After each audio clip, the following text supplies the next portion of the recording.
اللہ رب العزت کے ہم پر ان گنت احسانات ہیں۔ ان میں سے ایک احسان تو یہ کہ اللہ رب العزت نے ہمیں انسان بنایا اور پھر ایمان عطا فرمایا۔ ایمان کا عطا کرنا اللہ رب العزت کی بڑی نعمتوں میں سے ایک ہے۔ پھر رب کریم نے ہمیں نبی علیہ الصلوۃ والسلام کی امت میں پیدا فرمایا۔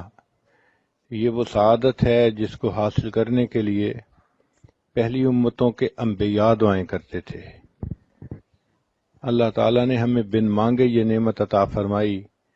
ہم جس قدر اللہ رب العزت کا شکر ادا کریں وہ کم ہے۔ پھر اللہ رب العزت نے ہمیں صحت سلامتی والا جسم عطا کیا۔ وہ بھی لوگ ہوتے ہیں جو ماں کے پیٹ سے جب پیدا ہوتے ہیں تو ان کی بینائی نہیں ہوتی۔ یہ بینائی والی نعمت کتنی قیمتی ہے جو اللہ تعالیٰ نے بن مانگے عطا فرمائی۔ ہمارے ایک حافظ تھے، حفظ مکمل کیا تو وہ ملنے کے لیے آئے، اور جب آئے تو کہنے لگے حضرت آج میں آپ سے ایک دعا کروانے کے لیے آیا ہوں۔ میں نے مسکرا کے کہا کہ حافظ صاحب آپ ماشاءاللہ جوان العمر ہیں، حفظ مکمل ہو گیا، اب آپ چاہتے ہوں گے کہ میری شادی کی دعا کر دیں۔ تو جب میں نے یہ کہا تو حافظ صاحب کی آنکھ سے آنسو آ گئے۔ میں بھی بہت سیریس ہوا۔ میں نے پوچھا حافظ صاحب کیا ہوا؟ کہنے لگے حضرت دعا یہ کروانا چاہتا ہوں کہ جس ہستی کو میں اپنی ماں کہتا ہوں آج تک میں اس کا چہرہ نہیں دیکھ سکا، آپ میرے لیے دعا کر دیں کہ اللہ مجھے ایک مرتبہ بینائی دے دے، میں ماں کا چہرہ تو دیکھ سکوں۔ اس وقت احساس ہوا کہ اے کریم آقا، آپ نے ہمیں جو بینائی والی نعمت عطا فرمائی یہ کتنی قیمتی ہے، اور ہم اس نعمت کو مس یوز کرتے ہیں اور غیر محرم کے اوپر استعمال کرتے ہیں۔ کتنے لوگ ہیں جو ماں کے پیٹ سے پیدا ہوتے ہیں اور وہ بچے بہرے ہوتے ہیں، وہ سن نہیں سکتے، اشاروں میں باتیں کرتے ہیں، اور جو بچہ بچپن سے بہرا ہو عام طور پہ وہ گنگا بھی ہوتا ہے، چونکہ وہ سن نہیں سکتا تو اس کی ویکیبلری نہیں ہوتی، وہ بول بھی نہیں سکتا۔ اللہ رب العزت نے ہمیں سماعت بھی عطا فرمائی، ہم بات سنتے بھی ہیں، بات کرتے بھی ہیں۔ پھر دیکھیں انسان کے چہرے پر ناک ایک چھوٹا سا عضو ہے، لیکن اس ناک کے اندر اتنی خوبصورتی ہے کہ اس کے خوبصورت ہونے سے چہرہ خوبصورت ہوتا ہے اور اس کے بدصورت ہونے سے چہرہ بدصورت بن جاتا ہے۔ اللہ رب العزت نے یہ نعمت بھی ہمیں اچھی عطا فرمائی۔ پھر زبان کو دیکھیے، اللہ تعالیٰ نے ہم کلامی کی توفیق عطا فرمائی۔ ہم اپنی فیلنگز کو الفاظ کا جامہ پہنا سکتے ہیں، دوسرے سے بات کر سکتے ہیں۔ مجھے ایک مرتبہ ایک ایسے گھر میں جانے کا موقع ملا جہاں خامد گنگا تھا، بول نہیں سکتا تھا، اس کے 4 بچے تھے۔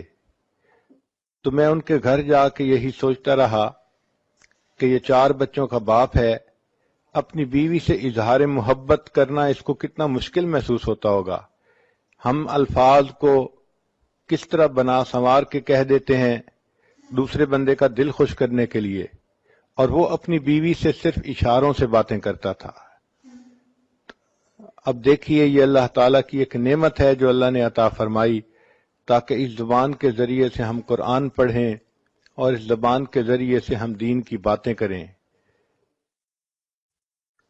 پھر اللہ رب العزت نے ہمیں ہونٹ عطا فرمائے۔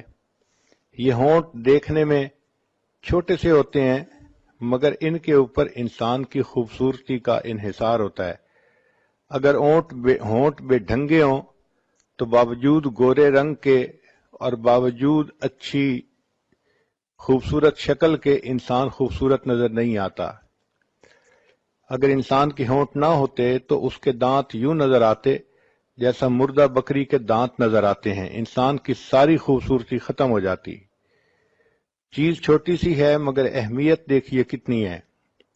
اللہ رب العزت نے ہمیں ہاضمے کی نعمت عطا فرمائی، یہ بھی اللہ تعالیٰ کی نعمتوں میں سے ایک بڑی نعمت ہے۔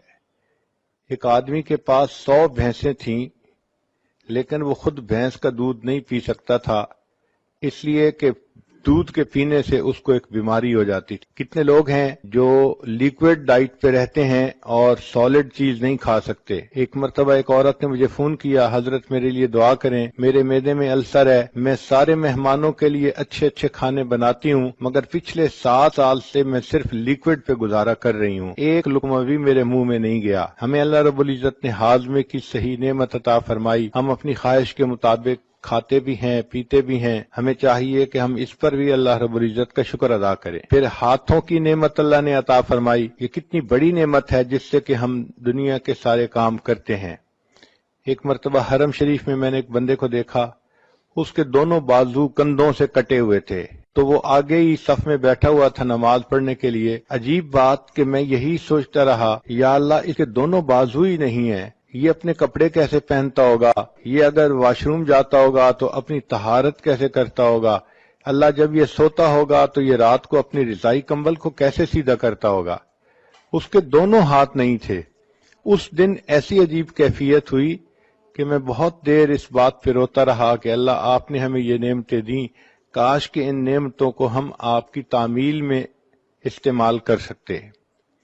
پھر ایسا بھی ہوتا ہے کہ بعض لوگوں کے پاؤں نہیں ہوتے، چنانچہ ایک صاحب کے پاس جوتے نہیں تھے، وہ ظہر کی نماز پڑھ کے جب نکلے تو ننگے پاؤں ان کو دھوپ پہ چلنا پڑا، پاؤں جل رہے تھے اور وہ اپنے دل میں یہ شکوہ کر رہے تھے کہ یا اللہ میں تو تیری نماز پڑھنے کے لیے مسجد میں آیا اور آپ نے مجھے جوتے بھی نہ دیے۔